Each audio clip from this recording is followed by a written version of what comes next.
All right, welcome. If you're raising pigs, you know getting them from piglet to profit, well, it's a real journey. So today, we're going to build a roadmap, a simple, clear guide to get your pigs to market and make sure you're doing it as efficiently as possible. Okay, let's just jump right in with the number one question on pretty much every farmer's mind. This is the big one, right? Because in farming, time is absolutely money, and knowing your timeline is just crucial for planning everything. So here's the quick answer: about 5 to 7 months. But, and this is a big but, don't just write that down and walk away. While that's the average, the real story and the key to your success is understanding all the little things that happen during that journey to get them to their final weight. Now, this weight range, 220 to 280 pounds, isn't just some random number. It's the industry gold standard. It's the sweet spot where you get the absolute best price for your animal. If you go under, you're leaving money on the table. If you go over, your feed costs start to eat into your profit. Hitting this target is the destination on our roadmap.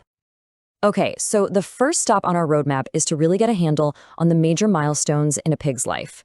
Each stage has a very specific job to do on this journey to market weight.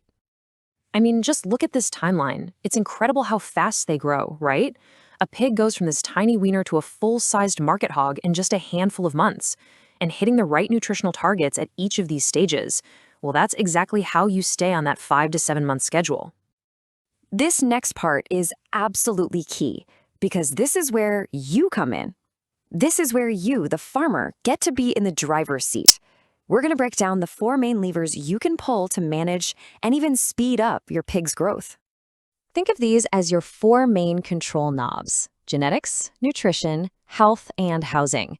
How you tweak each one of these is what's going to decide whether your pigs hit the market in a speedy 5 months or if it's going to take closer to 7 or even 8. First up, genetics. Choosing the right breed is a lot like choosing the right car for a road trip. Some are just built for pure speed and efficiency, while others are maybe designed for a more scenic, leisurely route. And wow, what a difference it makes. Commercial breeds like the Yorkshire, they're basically bred to get big, fast. They can hit that 250-pound target in as little as 150 days. On the other hand, you've got heritage breeds like the Berkshire. They take longer, for sure, but they're often prized for that amazing marbled meat in more premium markets. All right, lever number 2, nutrition. This is the fuel for your pig's journey. And just like a growing kid, a pig's diet needs to change, and change pretty dramatically as it gets bigger. Matching the feed to the growth stage is absolutely essential.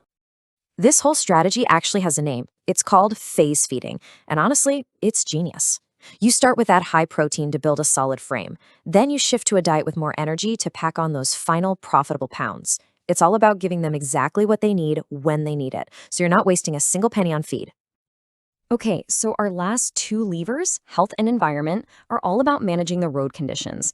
Think of it like this: a sick or a stressed out pig is kind of like a car stuck in traffic.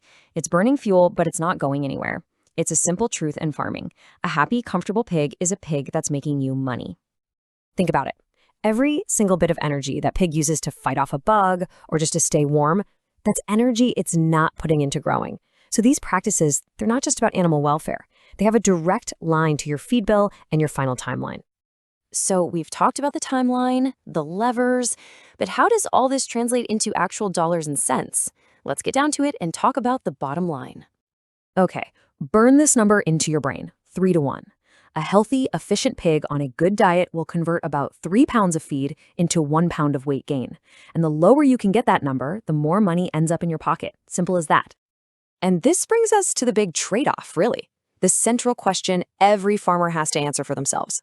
Are you going to spend more upfront on that high-octane feed for a quick payday? Or do you go for a lower-cost, slower-growth model, maybe for a niche, pasture-raised kind of market? There's no one right answer. It totally depends on your business. But at the end of the day, for most folks, it really comes down to this one simple fact: time is money. Every single extra day a pig is on your farm, it's costing you in feed, in labor, in space. And that's why hitting that 6-month window, or even beating it, is such a powerful goal for a profitable farm. Okay, before we wrap this up, let's take a little detour for some fun bonus facts. Understanding these animals isn't just trivia. It can actually make you a better, more efficient farmer. So, do pigs sweat? You've heard the saying a million times, sweating like a pig, right? But is there any truth to it?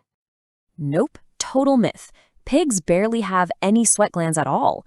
That famous mud bath isn't about being dirty, it's literally a clever form of air conditioning. And that's why giving them a way to cool off isn't just nice, it's smart farming. It helps them save that energy for what really matters, growth. And what about their brains? I mean, how smart are they really? Turns out they're wicked smart. They can solve puzzles, they have excellent long-term memories, their intelligence is often compared to dogs. And that's why a low-stress, maybe even stimulating environment can lead to healthier, calmer, and better-growing animals. And that right there is our roadmap. So the big takeaway here isn't just a number like 6 months. It's knowing that you've got these 4 powerful levers in your hands: genetics, nutrition, health, and environment. You can pull them to chart your own path to a successful, profitable farm. The only question left is, how will you use them?